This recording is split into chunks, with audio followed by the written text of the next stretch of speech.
Alright everybody, it is March the 3rd, Sunday evening, about an hour and a half after the weekly open. Let's do the market outlook and plans for the week ahead. So let's just go ahead and jump straight into Bitcoin, start off with the macro. There isn't any major updates to make. Last where we left off, we were looking for 60K to get broken and use as support. So where we're at right now is, more or less there are no more major resistances to worry about. There's a couple of lower time frame resistances that I'll highlight later in the video, but as far as macro goes, there are no more major levels to be focused on. We want to continue to hold over 60K. The more time spent over 60K, the more likely we are to keep trading up. As you guys are pretty obviously aware, everything is super bullish right now. It's definitely genius season, so you want to try to extract that, extract as much money out of the system as you can right now while we're basically in free money mode. Everything is, it's definitely easy mode right now. It wouldn't surprise me at all if we saw all-time highs later this week. That'll be largely contingent upon what the New York sessions are like. If the New York session has the classic spot bid coming in like we've seen recently, then it's pretty much a given that we'll see all-time highs. Just need one more final push.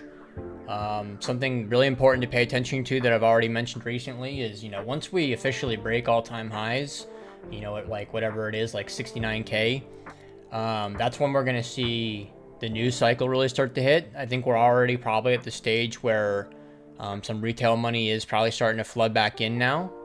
And if we break all-time highs and start to trade into the 70,000 range, that's when the news cycle will really pick up, and that'll likely cause a huge influx of new retail traders coming in.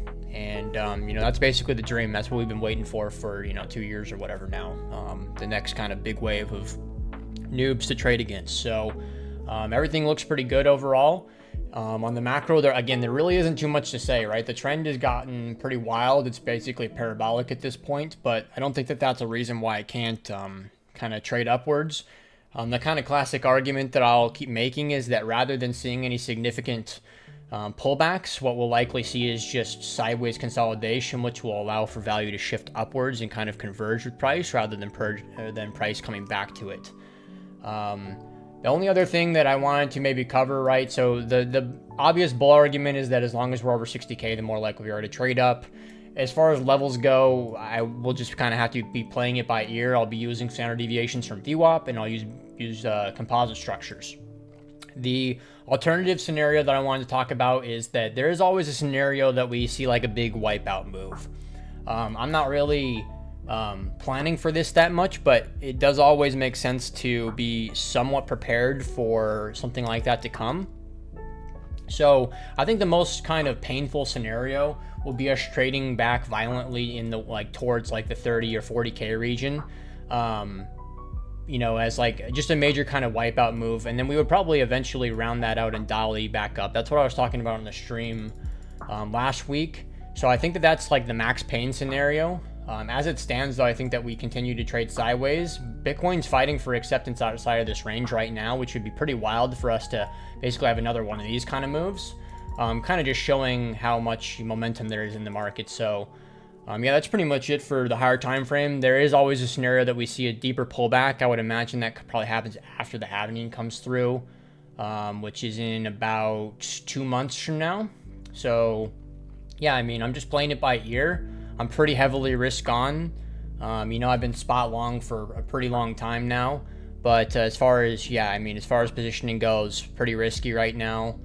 But that, it's pretty easy to invalidate ourselves right now. If we lose 60K, then that's kind of the trigger to be looking for from a price action standpoint to trade down a lot. Let's go ahead and jump into the medium time frames. Yeah, the TLDR on everything is, I'm super bullish. I think that having all-time highs this week is totally feasible.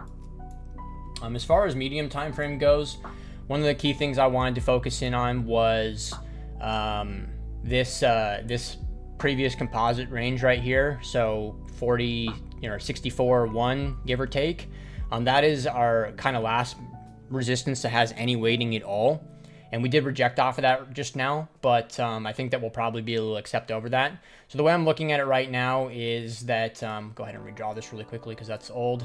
This is the new composite to paying attention to, which is conveniently using the previous, oh, that's because I have it turn to extend right. Let's let that redraw. This is the current composite structure to be paying attention to.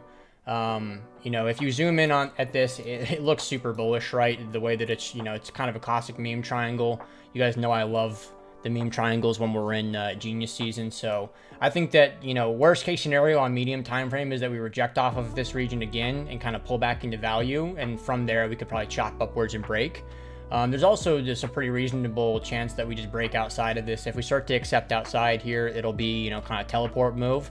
And we could get, you know, from where we're at to all-time high in just one candle, like pretty easily, right? We just need to get through this area and then we should be able to teleport right through it. So something I'm really liking seeing is that the, you know, Coinbase to Binance spot premium has returned. That's something I always want to look for expansion waves. You don't always see it in expansion, you know, zones, but generally speaking, it's more of a healthy sign for the spot markets. But yeah, that's pretty much it. There isn't too much to cover on medium time frame. I could see a rejection, and you know, you still want to lean into the shallow dips mindset. Every time you go on to Twitter and you see people talking about wanting big liquidation events, big, you know, chop out events and stuff, people don't realize that, you know, we just got one. This was even though in terms of percentage, it was only like an 8% move, this was a huge stop out move, which, you know, I shared in the group that I aped up pretty aggressively. I'm holding some of those positions still. So, you know, every time you see people calling for deep pullbacks so that they can allocate, that should make you more bullish, in my opinion. Eventually, one day that's going to come. But it will probably be after people are a little bit more complacent and comfortable with the up only stage. And, you know, it just always makes sense to have a little bit of dry powder set aside, either a trading count ready to go or maybe some extra cash ready to buy with spot for a big move like this. Cause we probably will get another one of these after we trade up higher, I imagine, but I don't have a crystal ball. You know, maybe on lower time frame you can see it coming if you pay close attention to structuring, but it doesn't make sense to really be sitting here waiting for any of these things. It makes sense to just be chasing momentum, and then when a dip eventually comes, just be super aggressive with it. Like we had, what day was this? Wednesday. This is the perfect opportunity for what you should be looking for. You know, sometimes the dips might actually be deeper than 8%. You might get a 10-15%er. But you want to play it the same way. Once the selling stops, buy up the benchmark assets like Bitcoin, and then whatever is strong beta, you ape in aggressively, which last week was memes, obviously. As far as altcoins go, it's pretty wild out there. Altcoins, like, it's almost like you could buy anything right now, and as long as Bitcoin stays healthy, your altcoin's probably going to go up. I'll be using the new spaghetti indicator to help simplify and keep track of that.